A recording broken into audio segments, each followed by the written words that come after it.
First revealed in December of 2014, Enter the Gungeon is a bullet hell-style roguelike dungeon crawler, in which you navigate a randomly generated dungeon, defeating enemies and getting power-ups along the way. There was a lot of hype for this game. I mean, look at this trailer. This looks amazing! Fast-paced combat, tons of guns, non-stop action. Enter the Gungeon was released on April 5th. Does it live up to the hype? Well, let's just say it's complicated. Let's start with the good. The game controls extremely well, with movement feeling natural enough to never get in the way of gameplay.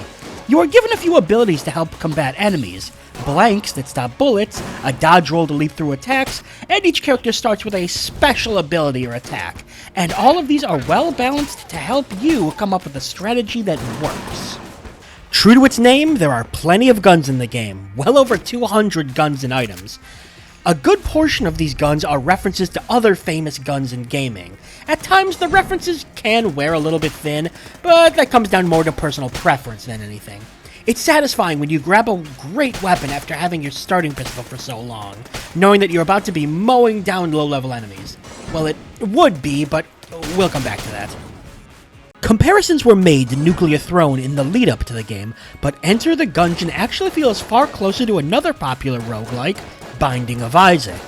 You can't leave a room until you kill all the enemies, you collect and buy power-ups along the way to help, and overall the game moves quite a lot slower than you would expect. Graphically, the game is pretty to look at.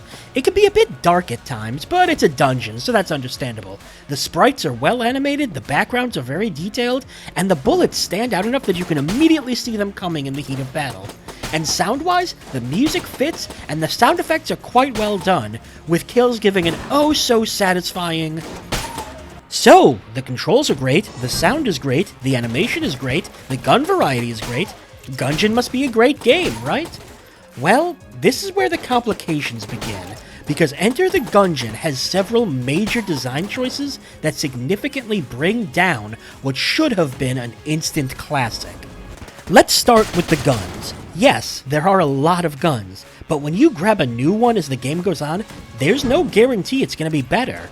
You may find yourself on floor 2, for example, with nothing but your starting pistol and a pea shooter. Yes, that's an actual weapon in the game, thus making your run come down more and more to the luck of the draw than your skill. To be fair, this is a problem with a lot of roguelikes, but there is a bigger problem in Gungeon. Many of the weapons come with nice aesthetic changes, maybe they fire in a new spread or a faster pattern, but they do the exact same damage as your starting pistol, so many of them just don't feel satisfying, and certainly aren't effective. So as enemies are ramping up in difficulty, they're moving up far, far faster than your weapons are. For a faster-paced roguelike, that could still work, but for Enter the Gungeon, it results in the game sometimes coming to a grinding halt, as you are forced to pick off enemies with inefficient weapons. A far more major flaw is the scarcity of drops. When you beat a room, there's a chance for a heart, a key, or something else to appear. But these drops are very rare. You'll be lucky to maybe get even 1 or 2 per floor. As far as ammo goes, each gun starts with a lot of bullets, but the only way to refill is to pick up an ammo drop, which is also excessively rare. There's a shop with which to buy items, but each floor has a limited quantity and randomized stock. This highlights the #1 problem with the game: completely artificial difficulty. You're not doing poorly because you need to get better, you're doing poorly because you've not gotten any halfway decent weapon drops or items to keep up with the increasingly difficult enemies. There are bosses in the game that are well designed, although a lot of their attacks do just come down to dodge roll through the bullet ring at the right time. But again, the artificiality of the game comes in because these bosses have frankly ludicrous amounts of health. You will find yourself slowly picking away at a massive health bar for far too long, making these battles less exciting challenges and more chores. And that is really the big issue with this game. The rarity of drops, the randomness of guns, and the long boss battles really drag things down. Roguelikes live and die on the ability to get in the zone, get a rhythm going.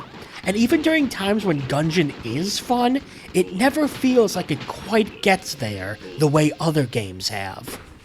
Difficulty in a game is fine, but difficulty needs purpose and payoff.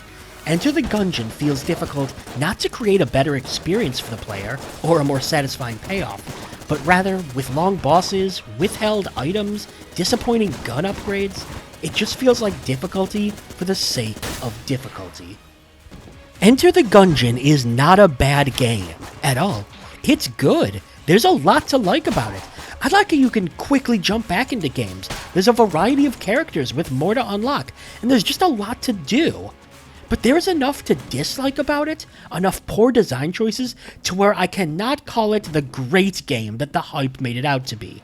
These are all issues that can potentially be fixed via patches through community feedback, and hopefully one day in the future, it will be able to live up to its potential.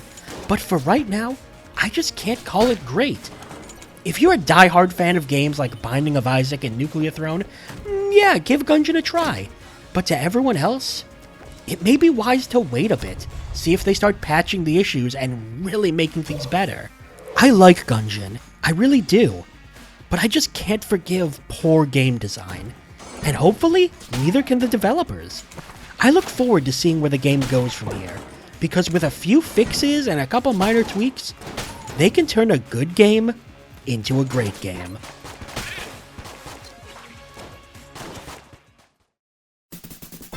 Thank you so much for watching. I would appreciate subscribing to the channel, if you liked the video.